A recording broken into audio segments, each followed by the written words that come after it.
Wali Kompas Sulsel pagi hari ini dengan informasi mengenai komplotan pengedar narkoba di Palopo dibekuk aparat kepolisian. Para pelaku ditangkap di 3 lokasi berbeda. Dari ke-5 pelaku, 3 diantaranya wanita dan 1 orang oknum polisi yang bertugas di Kota Palopo.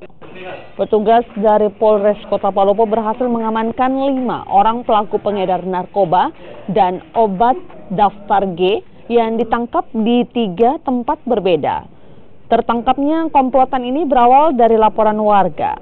1 dari 5 pelaku yang berinisial MS merupakan oknum polisi yang bertugas di Polres Kota Palopo yang bertindak sebagai pembeli dan pengguna narkoba. Sementara 4 lainnya adalah pengedar obat daftar G.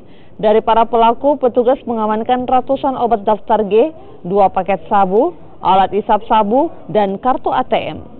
Para pelaku pun terancam hukuman penjara minimal 10 tahun dan maksimal 15 tahun penjara. Kita berhasil menangkap kasus narkotika jenis sabu yang dilakukan oleh salah satu anggota oknum Polres Palopo, yaitu inisial MS.